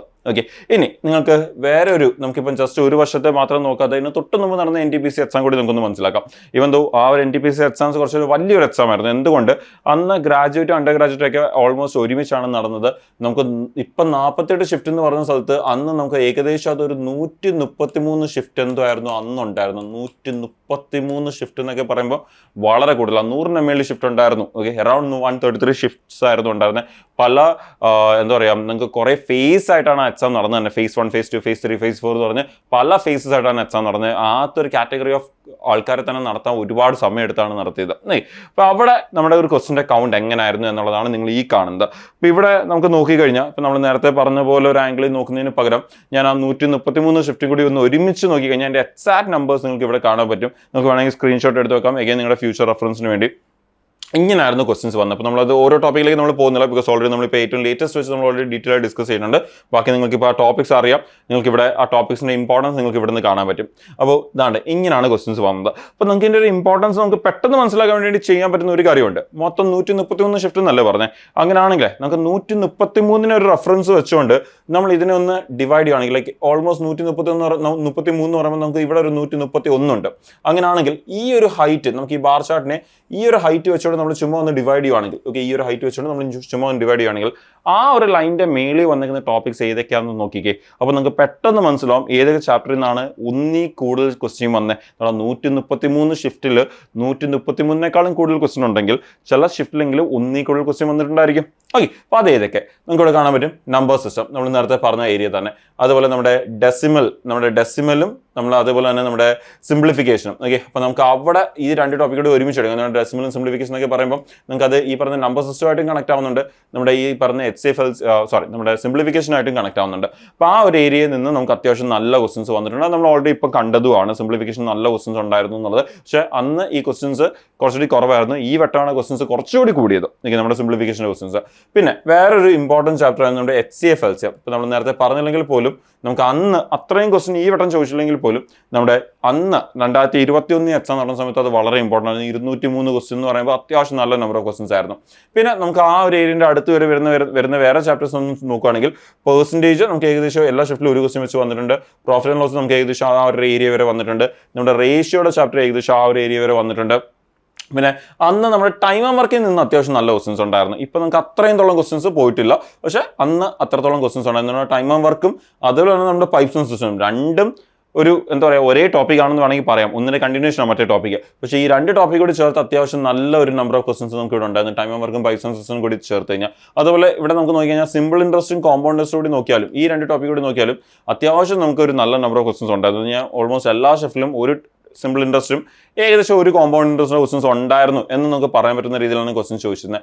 പിന്നെ അന്ന് നമ്മുടെ ഏജസിൻ്റെ ടോപ്പിക്കും വളരെ ഇമ്പോർട്ടൻ്റ് ആണ്. ഏകദേശം നമുക്ക് 182 ക്വസ്റ്റൻസ് 133 ഷിഫ്റ്റ് ഉണ്ടായിരുന്നു. ചില റയർ ഷിഫ്റ്റുകളിൽ കൂടുതൽ ക്വസ്റ്റൻസ് ഉണ്ടായിരുന്നു. പിന്നെ നമ്മുടെ ടൈം ആൻഡ് ഡിസ്റ്റൻസിന് ക്വസ്റ്റൻസ് കുറച്ച് കൂടുതലായിരുന്നു. പിന്നെ നിങ്ങൾക്ക് കാണാൻ പറ്റും, ഞാൻ നേരത്തെ എടുത്ത് പറഞ്ഞൊരു കാര്യം മെൻസുറേഷൻ നിങ്ങൾക്ക് കാണാൻ പറ്റും. ഇവിടെ വളരെ ക്ലിയർ ആയിട്ട് കാണാൻ പറ്റും.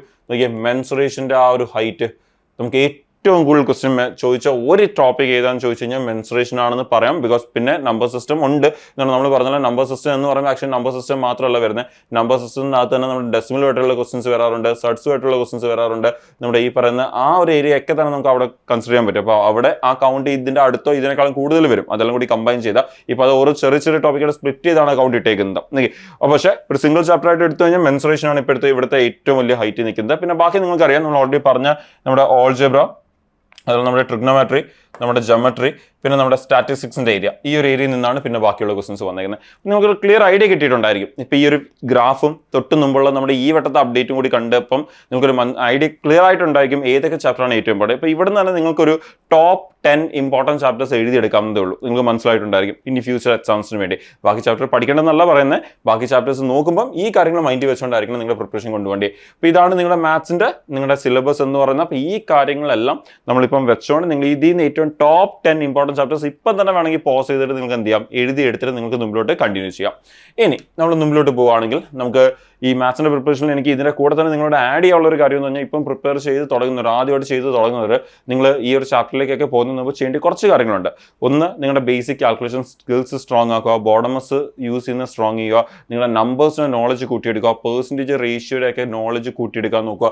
ഇങ്ങനെയുള്ള കുറച്ച് ചെറിയ കാര്യങ്ങൾ, ഓൾജിബ്രയുടെ ഫോർമുലാസ്, ട്രിഗ്നോമെട്രിയുടെ ഫോർമുലാസ്, ഇങ്ങനെയുള്ള കുറച്ച് ലേറ്റസ്റ്റ് എന്താ പറയുക ചെറിയ കാര്യങ്ങളും ബേസിക് ആയിട്ടുള്ള കാര്യങ്ങൾ. ഓക്കെ, ഇതൊക്കെ നിങ്ങൾ ശരിയാക്കി എടുക്കണം. ഇപ്പം വളരെ ബേസിക് ആംഗിൾ പറയുകയാണെങ്കിൽ square, cube, table, powers, divisibility rule, prime numbers, ഇങ്ങനെയുള്ള കാര്യങ്ങളൊക്കെ തന്നെ നല്ലപോലെ ശരിയാക്കി എടുക്കുക. നിങ്ങളുടെ കാൽക്കുലേഷൻ സ്കിൽസ് ഇംപ്രൂവ് ചെയ്യുക. ഇതൊക്കെ ചെയ്തതിന് ശേഷം നിങ്ങൾ ഈ മാത്സിൻ്റെ ഈ ടോപ്പിക്സ് കുറച്ചുകൂടി ഫോക്കസ് ചെയ്യണമെങ്കിൽ കുറച്ചുകൂടി നന്നായിരിക്കും, നല്ലപോലെ ഹാൻഡിൽ ചെയ്യാൻ പറ്റും. കുറച്ച് സ്പീഡ് ഈ ടോപ്പിക്സ് ഒക്കെ കവർ ചെയ്യാനും നിങ്ങളത് ഹെൽപ്പ് ചെയ്യും. ഓക്കെ, അപ്പോൾ ഇതാണ് നമ്മുടെ മാത്സിൻ്റെ ഏരിയയുടെ ഒരു ഇമ്പോർട്ടൻസ്. നിങ്ങൾക്ക് വളരെ നല്ലപോലെ മനസ്സിലായെന്ന് വിശ്വസിക്കുന്നു. ബിക്കോസ് ടോപ്പിക്കിൻ്റെ ലിസ്റ്റ് കാണിച്ചു, 2 വർഷത്തെ നമ്മൾ ക്വസ്റ്റ്യൻസിനെ അനലൈസ് ചെയ്തിട്ടുണ്ട്. ഓക്കെ, നമ്മുടെ മാത്സിലാണ് നമുക്കത് അത്രയും നല്ലപോലെ ചെയ്യാൻ പറ്റുന്നത്. ഇനി നമുക്ക് റീസണിങ്ങും നമ്മുടെ GK വരുമ്പോൾ നിങ്ങൾക്ക് റീസണിങ് പിന്നെയും കുറച്ചുകൂടെയൊക്കെ ചെയ്യാൻ പറ്റും. നമ്മുടെ ഈ പറഞ്ഞ മാത്സിൻ്റെ അത്രയും ചെയ്യാൻ പറ്റില്ലെങ്കിലും റീസണിങ് കുറച്ചുകൂടെയൊക്കെ ചെയ്യാൻ പറ്റും. പക്ഷേ GK ജനറൽ അവയർനെസ് ഏരിയ ഭയങ്കര മിസ്ലീനിയസ് ആയിട്ടാണ് ചോദിക്കുന്നത്. നിങ്ങൾക്കറിയാം, നമുക്ക് ഒരു ഷിഫ്റ്റിൽ ചിലപ്പോൾ ഹിസ്റ്ററിയിൽ നിന്ന് 4 or 5 ക്വസ്റ്റ്യൻ കയറി വരും. ചിലപ്പോൾ ഒരു ഷിഫ്റ്റിൽ ഹിസ്റ്ററിയിൽ നിന്ന് ക്വസ്റ്റ്യനേ വരത്തില്ല. അപ്പോൾ നമുക്ക് അത് ഒരിക്കലും കറക്റ്റ് അങ്ങനെ ഒരു ഓർഡറിൽ പറയാൻ പറ്റില്ല. ഒരു ആവറേജ് ആംഗിളിൽ മാത്രമേ നമുക്ക് പറയാൻ പറ്റുള്ളൂ. പക്ഷെ മാത്സിലൊക്കെ നമുക്ക് ഇപ്പം നമ്മൾ കാണിച്ച പോലെ പക്ക ഫിഗേഴ്സ് വെച്ച്, പക്ക നമ്പേഴ്സ് വെച്ച് ഇത് ഇത്രയും ക്വസ്റ്റൻ ആണ് നമുക്ക് ഏകദേശം ചോദിച്ചിട്ടുള്ളത്, നമുക്കൊരു ആവറേജ് ഇത്രയും കിട്ടും എന്ന് നമുക്ക് ഉറപ്പിച്ച് പറയാൻ പറ്റും. ഓക്കെ, ഇനി നമുക്ക് റീസണിങ് ഏരിയയിലേക്ക് ഇപ്പോൾ നമ്മുടെ എൻ്റെ ഒരു പേഴ്സണൽ ഏരിയ ആണ് മാത്സ്. ഞാൻ ക്വാണ്ടിറ്റി ആപ്റ്റിറ്റ്യൂഡ് ഫാക്കൽറ്റിയാണ്. സോ അതുകൊണ്ട് തന്നെ മാത്സ് നിങ്ങൾക്ക് വളരെ ഡീറ്റെയിൽ ആയിട്ട് ഞാനിപ്പോൾ കാണിച്ചു തന്നു. ഇനി റീസണിങ് ഞാൻ ജസ്റ്റ് ഒന്ന് പെട്ടെന്ന് പറഞ്ഞു. നിങ്ങൾ പ്രിപ്പയർ ചെയ്യുന്നവർക്ക് ഡെഫിനറ്റ്ലി റീസണിങ്ങും വേണം. ഇതാണ് നമ്മുടെ റീസണിങ്ങിൻ്റെ സിലബസ്. ഞാൻ അതിനെ പ്രോപ്പർലി ലിസ്റ്റ് ചെയ്തിട്ടുണ്ട്, ഏതൊക്കെ ടോപ്പിക്സ് ആണ് ഉള്ളതെന്ന്. നിങ്ങൾക്ക് ഡെഫിനറ്റ്ലി പ്രിപ്പയർ ചെയ്യുന്നവർക്ക് നിങ്ങൾക്ക് ഇതൊന്ന് സ്ക്രീൻഷോട്ട് എടുത്ത് വെക്കാം നിങ്ങളുടെ ഫ്യൂച്ചർ യൂസിന് വേണ്ടി. നിങ്ങൾക്ക് പ്രിപ്പയർ ചെയ്ത് പോകുമ്പോൾ ഓരോരോ ചാപ്റ്റേഴ്സ് കംപ്ലീറ്റ് ചെയ്ത് അത് ടിക്ക് ചെയ്ത് നിങ്ങൾക്ക് മുമ്പിലോട്ട് പോകാം. ഓക്കെ, ഇനി നമുക്ക് ഇതിൻ്റെയും ഒരു ഇമ്പോർട്ടൻസിനെ കുറിച്ച് നോക്കുകയാണെങ്കിൽ ഇതാണ് നമ്മുടെ ഇതിന് മുമ്പത്തെ വട്ടം നമ്മുടെ NTPC എക്സാം നടന്ന സമയത്ത് അവിടെ ക്വസ്റ്റ്യൻ ചോദിച്ചിരുന്ന ഒരു ചാപ്റ്ററിൽ നിന്നുള്ള കൗണ്ട് നിങ്ങൾക്ക് കാണാൻ പറ്റും. ഏകദേശം വലിയൊരു ഡിഫറൻസ് ഒന്നും വരുന്നില്ല. ഓൾമോസ്റ്റ് മിക്കവാറും ചാപ്റ്ററൊക്കെ തന്നെ എന്താണ് ഒരേ ഹൈറ്റിൽ തന്നെയാണ് നിൽക്കുന്നത്. അതിൻ്റെ എല്ലാ ചാപ്റ്ററിൽ നിന്നും ഓൾമോസ്റ്റ് നമുക്ക് എന്ത് ചെയ്തിട്ടുണ്ട്, ഈ പറയുന്ന ഒരു ക്വസ്റ്റ്യൻ വെച്ച് ചോദിച്ചിട്ടുണ്ട്. പിന്നെ ഏകദേശം കുറച്ച് ചില ഷിഫ്റ്റുകളിൽ ക്വസ്റ്റ്യൻസ് ഇങ്ങനെ മാറി വന്നിട്ടുമുണ്ട്. ഓക്കെ, വളരെയധികം ക്വസ്റ്റ്യൻ വന്നാൽ നമുക്ക് നോക്കുവാണെങ്കിൽ നിങ്ങൾക്ക് കാണാൻ പറ്റും എവിടെ നിന്നാണെന്നുള്ളത്. ക്ലാസിഫിക്കേഷനിൽ നിന്നാണ് ഏറ്റവും കൂടുതൽ ക്വസ്റ്റ്യൻസ് വന്നിട്ടുള്ളത്. അതുപോലെ പിന്നെ നമുക്ക് നോക്കിക്കഴിഞ്ഞാൽ വളരെ ഇമ്പോർട്ടൻറ്റ് ടോപ്പിക്കാണ് നമ്മുടെ സിലോജിസം. ഈ രണ്ട് ഏരിയയിൽ നിന്നാണ് ഏറ്റവും കൂടുതൽ ക്വസ്റ്റ്യൻസ് വന്നിട്ടുള്ളത്. പിന്നെയും നമ്മൾ ബാക്കിയുള്ള ഫിഗേഴ്സിലൂടെ നമ്മൾ നോക്കുകയാണെങ്കിൽ നമുക്ക് കാണാൻ പറ്റും നമ്മുടെ സ്റ്റേറ്റ്മെന്റ് ആൻഡ് കൺക്ലൂഷൻ എന്ന് പറയുന്ന ഏരിയയിൽ നിന്ന് അത്യാവശ്യം ക്വസ്റ്റ്യൻസ് ഉണ്ട്. പിന്നെ നമ്മുടെ ഈ ഒരു അരിത്തമാറ്റിക്കൽ ഓപ്പറേഷൻസിൽ നിന്ന് നമുക്ക് അത്യാവശ്യം ക്വസ്റ്റ്യൻസ് ഉണ്ട്. പിന്നെ അതിൻ്റെ അടുത്ത് തന്നെ വരുന്ന വേറെ ഒരുപാട് നമ്പേഴ്സ് ഉണ്ട്. പസിലിൻ്റെ ക്വസ്റ്റ്യൻസ് ഉണ്ട് നമുക്ക് അത്യാവശ്യം ക്വസ്റ്റ്യൻസ്. അതുപോലെ നമ്മുടെ ഈ എന്താ പറയുക ഡയഗ്രാം ഒക്കെ വെച്ചിട്ടുള്ള ക്വസ്റ്റ്യൻസ് ഉണ്ടായിരുന്നു. അതുപോലെ നമുക്ക് സീരീസിൻ്റെ ക്വസ്റ്റ്യൻസ്, ബ്ലഡ് ഡയറക്ഷൻ്റെ ക്വസ്റ്റ്യൻസ്, ഇങ്ങനെ ഒരുപാട് ഏരിയസിൽ നിന്നാണ് ക്വസ്റ്റ്യൻസ് ചോദിച്ചിരിക്കുന്നത്. അപ്പോൾ നിങ്ങൾക്ക് ഇതും സ്ക്രീൻഷോട്ട് എടുത്ത് വെക്കാം. ഇതിൽ നിന്ന് നമ്മൾ നേരത്തെ പറഞ്ഞ ഏറ്റവും ഇമ്പോർട്ടൻ്റ് ആയിട്ടുള്ള കുറച്ച് ടോപ്പിക്സ് നിങ്ങൾ സെലക്ട് ചെയ്തെടുക്കുക. എന്നിട്ട് നിങ്ങളുടെ പ്രിപ്പറേഷൻ മുമ്പിലോട്ട് കൊണ്ടുപോകാം. ഓക്കെ, വളരെ ഇമ്പോർട്ടൻ്റ് ആണ്. അപ്പോൾ ഈ ഒരു ഏരിയ നമ്മുടെ classification, decoding, coding and analogy, ഈ ഒരു ഏരിയ അത്യാവശ്യം നല്ല ഇതിന്റെ കൂടെ തന്നെ നമുക്ക് സീരീസ് എടുക്കാം. ക്ലാസിഫിക്കേഷന്റെ കൂടെ തന്നെ നമുക്ക് ആ ഒരു ആദ്യമേ കാണുന്ന 4 ഏരിയയൊക്കെ നമുക്ക് ഒരുമിച്ച് തന്നെ ഇമ്പോർട്ടൻ്റ് ആയിട്ടുള്ള രീതിയിൽ പ്രിപ്പയർ ചെയ്ത് കൊണ്ടുപോകും. ബിക്കോസ് അവിടെ നിന്ന് അത്യാവശ്യം നല്ല നമ്പർ ഓഫ് ക്വസ്റ്റൻസ് വരുന്നുണ്ട്. അതിൻ്റെ അതൊക്കെ ഏകദേശം ഒരേ പോലത്തെ ടോപ്പിക്സും ആണ്. കോഡിംഗ്, ഡീകോഡിംഗ് ആൻഡ് ഒന്ന് മാറ്റി വെച്ചാൽ ബാക്കിയുള്ളതൊക്കെ ഓൾമോസ്റ്റ് ഒരേ പോലത്തെ ടോപ്പിക്സ് പോലാണ് വരുന്നത്. ശരി, അപ്പോൾ ഇത് ക്ലിയർ ആണെന്ന് വിശ്വസിക്കുന്നു. ഇനി GK വന്നാൽ ഇതാണ് GKയുടെ സിലബസ്. GKയുടെ സിലബസ് എന്ന് പറയുമ്പോൾ നിങ്ങൾക്കറിയാം നമുക്കവിടെ physics, chemistry, biology, history, geography, polity, economics, arts and culture, sports etcetera ഇങ്ങനെ പറയാനേ പറ്റുള്ളൂ. സ്റ്റാറ്റിക് GK, കറണ്ട് അഫയേഴ്സ് ഇങ്ങനെ പറയാനേ പറ്റത്തുള്ളൂ. പിന്നെ നമുക്ക് ഈ പറഞ്ഞ റെയിൽവേയുടെ നോട്ടിഫിക്കേഷനിൽ കൊടുക്കുന്ന ഒരു ഏരിയ എന്ന് പറയുന്നത് ഇതൊക്കെയാണ്. പക്ഷേ നിങ്ങൾക്കറിയാം എവിടെ നിന്ന് വേണമെങ്കിലും GKയുടെ ക്വസ്റ്റൻസ് ചോദിക്കാം. വളരെ വാസ്റ്റ് ആയിട്ടുള്ള ഒരു ഏരിയ ആണ്. അപ്പോൾ നിങ്ങൾക്ക് നിങ്ങളുടെ പ്രിപ്പറേഷന് വേണ്ടി ഡെഫിനറ്റ്ലി നിങ്ങൾക്ക് ഇതൊക്കെ സ്ക്രീൻഷോട്ട് എടുത്ത് വെക്കാം. നിങ്ങൾക്ക് ഈ ഒരു ഏരിയസ് കവർ ചെയ്ത് മുമ്പിലോട്ട് പോകാം. പക്ഷെ അറിഞ്ഞിരിക്കുക GK വളരെ വാസ്റ്റാണ്. ഒരിക്കലും നമുക്കൊരു ലിസ്റ്റ് പോലെ കാണിച്ചുകൊണ്ട് തന്നെ അത് ഒരിക്കലും അങ്ങനെ പ്രിപ്പയർ ചെയ്യാൻ പറ്റത്തില്ല. പിന്നെ അവർ പറയുന്ന ഈ ഏരിയാസൊക്കെ കൂടുതൽ ഇമ്പോർട്ടൻസ് കൊടുത്ത് പഠിക്കാം എന്നുള്ളൊരു കാര്യം മാത്രമേ നമുക്ക് ചെയ്യാൻ പറ്റത്തുള്ളൂ. അപ്പോൾ ഇതൊക്കെയാണ് GKയുടെ നമ്മുടെ ഒരു സിലബസ് എന്ന് പറയുന്നത്. ഇനി GKയുടെയും നമ്മുടെ ഇതിന് മുമ്പ് നടന്നിട്ടുള്ള NTPC എക്സാംസ് വെച്ചൊന്ന് കമ്പയർ ചെയ്യുകയാണെങ്കിൽ GKയുടെ ക്വസ്റ്റൻസിനെ ഞാൻ മനസ്സിലാക്കിയ രീതിയിൽ, ക്വസ്റ്റിൻ്റെ കൗണ്ട് എനിക്ക് നോക്കിയിട്ട് മനസ്സിലാക്കിയ രീതിയിൽ നോക്കുകയാണെങ്കിൽ നമുക്ക് അതിനെ അങ്ങനെ ഒരുപാട് ടോപ്പിക്സ് ആയിട്ട് ക്ലാസിഫൈ ചെയ്യാൻ പറ്റത്തില്ല. പക്ഷേ എന്നാൽ ഇൻ ജനറൽ ഒന്ന് ക്ലാസിഫൈ ചെയ്ത് കഴിഞ്ഞാൽ ഏറ്റവും കൂടുതൽ ക്വസ്റ്റൻസ് നിങ്ങൾക്ക് കാണാൻ പറ്റും സയൻസിൽ നിന്നാണ്. നിങ്ങൾക്ക് മനസ്സിലാവാൻ വേണ്ടിയാണ് ഞാൻ ഒരു ഗ്രാഫിക്കൽ റെപ്രസെൻറ്റേഷൻ ആക്കിയത്. നിങ്ങൾക്ക് യൂസ്ഫുൾ ആയിരിക്കും പെട്ടെന്ന് മനസ്സിലാക്കാൻ. അപ്പോൾ സയൻസിനാണ് ഏറ്റവും കൂടുതൽ ഹൈറ്റ് വന്നിട്ടുള്ളത്. സോ സയൻസിൽ നിന്നാണ് ഏറ്റവും കൂടുതൽ ക്വസ്റ്റൻസ് വന്നിട്ടുള്ളത്. അത് കഴിഞ്ഞാൽ നമുക്ക് കാണാൻ പറ്റും ഹിസ്റ്ററിയും ജോഗ്രഫി ഏകദേശം ഒരേ നമ്പർ ഓഫ് ക്വസ്റ്റൻസ് ആണ് വന്നിട്ടുള്ളത്. പിന്നെ നമ്മുടെ സ്റ്റാറ്റിക് GK, കറണ്ട് അഫയർ എന്ന് പറയുന്ന ഏരിയയിൽ നിന്ന് അത്യാവശ്യം ക്വസ്റ്റൻസ് വന്നിട്ടുണ്ട്. എക്കണോമിക്സും പൊളിറ്റിയിൽ നിന്ന് ഏകദേശം ഒരേപോലത്തെ ക്വസ്റ്റൻസ് ആണ് വന്നിട്ടുള്ളത്. പക്ഷേ നമുക്കറിയാം ഈ പറഞ്ഞ സ്റ്റാറ്റിക്കിൻ്റെ അത് ഞാൻ ഒരുപാട് മിസ്ലീനിയസ് ഏരിയാസ് വെച്ചിട്ടുണ്ട്. ഞാൻ ഈ ഒരു കാറ്റഗറിയിൽ ഒന്നും പെടാത്ത ഏരിയാസിനെ എല്ലാം എവിടെ വെച്ചേക്കുന്നത് ഈ സ്റ്റാറ്റിക്കിൻ്റെ ഏരിയയിലാണ് വെച്ചേക്കുന്നത്. അപ്പോൾ ഇങ്ങനെയാണ് നമ്മുടെ GKയുടെ ഒരു ഏരിയ എന്ന് പറയുന്നത്. മുമ്പത്തെ വട്ടം എക്സാംസ് നടന്ന സമയത്ത്. അപ്പോൾ ഇൻ ജനറൽ നമ്മുടെ ഇപ്പോൾ ഏറ്റവും ലേറ്റസ്റ്റ് നടന്ന 2024 എക്സാം വെച്ച് ഞാനൊരു ആവറേജ് ആംഗിൾ പറയുവാണെങ്കിൽ നമ്മുടെ റീസണിങ് എടുക്കുകയാണെങ്കിൽ ഏറ്റവും ഇമ്പോർട്ടൻ്റ് ആയിട്ടുള്ള ചില ഏരിയ എന്ന് പറയുന്നത് നമ്മൾ പറഞ്ഞ പോലെ തന്നെ പസിൽ, സീറ്റിംഗ് അറേഞ്ച്മെന്റ് ഒക്കെയാണ്. 5 തൊട്ട് 6 ക്വസ്റ്റ്യൻ വന്നിട്ടുണ്ട്. പിന്നെ കോഡിംഗ്, ഡീകോഡിംഗ്, ക്ലാസിഫിക്കേഷൻ, അനലോഗി അങ്ങനെയൊക്കെയുള്ള ഒരു ഏരിയസ് നിങ്ങൾക്കറിയാം. അവിടെ നിങ്ങൾക്ക് 4 to 5 ക്വസ്റ്റ്യൻ വന്നിട്ടുണ്ട്. പിന്നെ നമ്മുടെ ബാക്കിയുള്ള ഒരു area syllogism, series, blood relation, direction ഇങ്ങനെയുള്ള ഏരിയയിൽ നിന്ന് 1 തൊട്ട് 3 ക്വസ്റ്റ്യൻസ് വരെയാണ് അപ്രോക്സിമേറ്റ്ലി വന്നിട്ടുള്ളത്. ആൻഡ് ഏരിയ ഓൾമോസ്റ്റ് ഒരു ഡിഫിക്കൽട്ടി ലെവലിൽ നമ്മൾ നോക്കുകയാണെങ്കിൽ അത്യാവശ്യം ഒരു ഈസി ടു മോഡറേറ്റ് ലെവലിലാണ് ക്വസ്റ്റ്യൻസ് ചോദിച്ചിട്ടുള്ളത്. പിന്നെ നമ്മൾ ഈ പറയുന്ന ജനറൽ അവയർനെസ്സിലേക്ക് വരുമ്പോൾ നിങ്ങൾക്കറിയാം നമ്മൾ നേരത്തെ ഇപ്പോൾ തൊട്ട് മുമ്പ് കണ്ടുപോലെ 8 തൊട്ട് 10 ക്വസ്റ്റിനും കറണ്ട് അഫയർ, സ്റ്റാറ്റിക് GK ഇങ്ങനെയൊക്കെയുള്ള ഒരു ഏരിയയിൽ നിന്നാണ് ക്വസ്റ്റൻസ് വന്നിട്ടുള്ളത്. ഒരു 4 തൊട്ട് 5 ക്വസ്റ്റിനാണ് ഹിസ്റ്ററി തൊട്ട് പൊളിറ്റിയിൽ ഈ വട്ടം 2024 നടന്ന സമയത്ത്, ഇല്ലെങ്കിൽ 24ന്റെ എക്സാം 25 ഇപ്പം നടന്ന സമയത്ത് നിങ്ങൾക്ക് ക്വസ്റ്റൻസ് വന്നിട്ടുള്ളത്. ബാക്കി 7 തൊട്ട് 8 ക്വസ്റ്റൻസ് നമ്മുടെ ഈ പറയുന്ന സയൻസിൻ്റെ ക്വസ്റ്റൻസ് ആയിരുന്നു. പിന്നെ ബാക്കിയുള്ള മിസ്ലേനിയസ് ആയിട്ടുള്ള ക്വസ്റ്റൻസ്, പിന്നെ ബാക്കിയുള്ള നമ്പേഴ്സ് ഓഫ് ക്വസ്റ്റൻസ് ബാക്കിയുള്ള ഏരിയയിൽ നിന്നാണ് ചോദിച്ചത്. അപ്പോൾ ഇതായിരുന്നു ഒരു ഓവറോൾ നമ്മുടെ എക്സാമിൻ്റെ ഒരു ആംഗിൾ. അപ്പോൾ നമ്മുടെ ഈ വട്ടത്തെ ഏറ്റവും ലേറ്റസ്റ്റ് നടന്ന NTPC എക്സാം വെച്ച് ഞാൻ നിങ്ങളോടൊന്ന് പറയുവാണെങ്കിൽ നിങ്ങൾക്ക് എക്സാമിൻ്റെ പാറ്റേൺ നിങ്ങൾക്കറിയാം. ക്വസ്റ്റിൻ്റെ ഒരു രീതി ഓവറോൾ നമ്മുടെ എല്ലാ ഷിഫ്റ്റ് കൂടി ഒന്ന് കമ്പയർ ചെയ്ത് 48 ഷിഫ്റ്റ് കൂടി കമ്പയർ ചെയ്ത് കഴിഞ്ഞാൽ അതിനൊരു ഇൻ ജനറൽ പറയുകയാണെങ്കിൽ അതിൻ്റെ ഒരു ഗുഡ് അറ്റംപ്റ്റ് എന്തായിരുന്നു എന്നുള്ളത് നിങ്ങൾക്കൊന്ന് മനസ്സിലാവാൻ വേണ്ടി എന്ന് പറഞ്ഞാൽ ഇപ്പോൾ എക്സാം എഴുതിയിട്ടിരിക്കുന്നവരും അതേപോലെ തന്നെ ഇനി ഫ്യൂച്ചറിൽ എക്സാം എഴുതാൻ പോകുന്നവർക്ക് നിങ്ങൾക്കൊരു ഐഡിയ ഉണ്ടായിരിക്കണം എത്രത്തോളം എഴുതി കഴിഞ്ഞാൽ ഒരു നല്ല അറ്റംപ്റ്റ് ആവും, കട്ട് ഓഫ് ക്ലിയർ ആവും എന്നൊരു ഐഡിയ ഉണ്ടായിരിക്കണം. അപ്പോൾ നമ്മൾ അതൊന്നും നോക്കുകയാണെങ്കിൽ നമ്മുടെ ഒരു ജനറൽ അവയർനെസ്സിലേക്ക് വരുമ്പോൾ നമുക്ക് ഒരു 40 ഒരു 28 തൊട്ട് 30 ദിവസമായിരുന്നു ഒരു ഗുഡ് അറ്റംപ്റ്റ് എന്ന് പറയുന്നത്. അതുപോലെ തന്നെ നമ്മുടെ ആ ഒരു മാത്സിന്റെ ഏരിയ വരുവാണെങ്കിൽ 23 തൊട്ട് 26 ക്വസ്റ്റ്യൻ ഔട്ട് ഓഫ് 30 ആണ് നമ്മുടെ ഈ പറയുന്ന അത്യാവശ്യം ഒരു നല്ല അറ്റംപ്റ്റ്. ആൻഡ് റീസണിങ് ഏരിയയിലേക്ക് വരുമ്പോൾ 24 തൊട്ട് 26, 27 ആ ഒരു റേഞ്ചാണ് നമ്മുടെ അത്യാവശ്യം നല്ല അറ്റംപ്റ്റ് എന്ന് പറയുന്നത് റീസണിംഗിലേക്ക് വരുമ്പോൾ. അപ്പോൾ ഒരു ഓവറോൾ നമുക്കൊരു 79 to 84 എന്ന് നമുക്ക് പറയാം. അല്ലെങ്കിൽ കുറച്ചുകൂടി ഒന്ന് വൈഡ് ആയിട്ട് പറയുവാണെങ്കിൽ നമുക്കൊരു 70 to 85 ആണ് മിക്കവാറും ആൾക്കാരുടെയും മാർക്ക് നിൽക്കുന്നത്. അപ്പോൾ ഈ ഒരു റേഞ്ച് ആയിരുന്നു നമ്മുടെ ഈ വർഷം നടന്ന ഗുഡ് അറ്റംപ്റ്റ് എന്ന് നമുക്ക് വേണമെങ്കിൽ പറയാം. ഓക്കെ, അപ്പോൾ നിങ്ങൾക്ക് കാണാൻ പറ്റും ഞാൻ വളരെ ഡീറ്റെയിൽ വെച്ചിട്ടുണ്ട്. നമ്മുടെ എക്സാം കണ്ടക്ട് ചെയ്തത് 5 തൊട്ട് 24 ജൂൺ വരെയാണ് കണ്ടക്ട് ചെയ്തത്. മൊത്തം 16 ദിവസം എക്സാം ഉണ്ടായിരുന്നു. ഓരോ ദിവസം 3 ഷിഫ്റ്റ് വെച്ചുണ്ടായിരുന്നു. മൊത്തം നമുക്ക് 48 ഷിഫ്റ്റിലാണ് നമുക്ക് എക്സാംസ് കണ്ടക്ട് ചെയ്തത്. ക്ലിയർ അല്ലേ? അപ്പോൾ ഇങ്ങനെയാണ് നമ്മുടെ ഇവിടുത്തെ എക്സാംസ് ഒക്കെ നടന്നത്. അപ്പം പ്രിപ്പയർ ചെയ്യാൻ തുടങ്ങുന്നവർ, പ്രിപ്പയർ ചെയ്യാൻ പ്ലാൻ ചെയ്യുന്നവർ നല്ലപോലെ പ്രിപ്പയർ ചെയ്തു തുടങ്ങുക. നമ്മൾ നേരത്തെ പറഞ്ഞിട്ടുള്ള പോലെ തന്നെ എക്സാമിന് തൊട്ട് മുമ്പ് പ്രിപ്പയർ ചെയ്യുക, അല്ലെങ്കിൽ നോട്ടിഫിക്കേഷൻ വന്നിട്ട് ചെയ്തു തുടങ്ങാം എന്ന് വിചാരിക്കില്ല. എത്രയും പെട്ടെന്ന് പറ്റുന്നു അത്രയും പെട്ടെന്ന് പ്രിപ്പയർ ചെയ്ത് തുടങ്ങുന്നവർ ഒരുപാട് പ്രിപ്പയർ ചെയ്തുകൊണ്ടിരിക്കുകയാണ്. നിങ്ങൾ ഒരിക്കലും ലാഗായി പോകാൻ പാടില്ല. എത്രയും പെട്ടെന്ന് തന്നെ പ്രിപ്പയർ ചെയ്ത് തുടങ്ങുക. ആൻഡ് ആ പ്രിപ്പയർ ചെയ്ത് തുടങ്ങാൻ നേരത്തുള്ള നിങ്ങളുടെ ഒരു എനർജി, മോട്ടിവേഷൻ അത് അതേപോലെ തന്നെ മെയിൻറ്റെയിൻ ചെയ്യണം. വളരെ കൺസിസ്റ്റൻ്റ് ആയിട്ട് തന്നെ ആ പ്രിപ്പറേഷൻ മുമ്പോട്ട് കൊണ്ടുപോകണം. ആദ്യം തുടങ്ങി പിന്നെ കുറച്ച് നിങ്ങൾ ലാഗായി പോയി അങ്ങനെ ആയിരിക്കില്ല.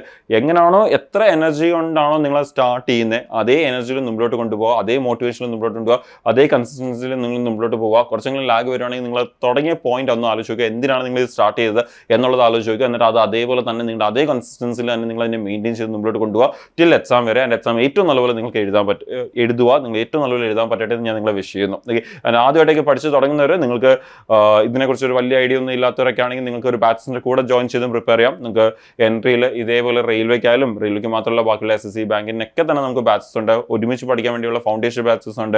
അതല്ല റെയിൽവേക്ക് വേണ്ടി മാത്രമായിട്ടുള്ള ഡെഡിക്കേറ്റഡ് ആയിട്ടുള്ള നമുക്ക് ബാച്ചസ് ഉണ്ട്. അപ്പോൾ നിങ്ങൾക്ക് ആ ബാച്ചസിൻ്റെ കൂടെ ജോയിൻ ചെയ്ത് പ്രിപ്പയർ ചെയ്യാം. നിങ്ങൾക്ക് ആ ബാച്ചസ് ഓൾറെഡി സ്റ്റാർട്ട് ചെയ്തിട്ടുണ്ട്. അപ്പോൾ 18 തൊട്ട് 33 വയസ്സ് വരെയാണ് നമ്മുടെ ക്വാളിഫിക്കേഷൻ വരുന്നത്. നമ്മുടെ ഗ്രാജുവേറ്റ് ഉണ്ട്, അണ്ടർ ഗ്രാജുവേറ്റ് ഉണ്ട്. അണ്ടർ ഗ്രാജുവേറ്റ് ആണെങ്കിൽ 30 വയസ്സ് വരെയും, ഗ്രാജുവേറ്റ് ആണെങ്കിൽ 33 വയസ്സ് വരെയാണ് വരുന്നത്. അപ്പോൾ നമുക്ക് ഏത് ഡിഗ്രി ഉള്ള ഒരാൾക്ക് ഈ എക്സാംസ് എഴുതാനും പറ്റും. നിങ്ങൾക്ക് ഇതിനെക്കുറിച്ചൊക്കെ കൂടുതൽ അറിയാം. നിങ്ങൾക്ക് ഈ ഒരു നമ്പറിൽ കോൺടാക്ട് ചെയ്ത് നിങ്ങൾക്ക് അതിനെക്കുറിച്ച് കൂടുതൽ മനസ്സിലാക്കാം. നിങ്ങൾക്ക് ചോദിച്ച എന്തെങ്കിലും ഡൗട്ട്സ് ഒക്കെ ഉണ്ടെങ്കിൽ അതൊക്കെ ക്ലിയർ ചെയ്യാം.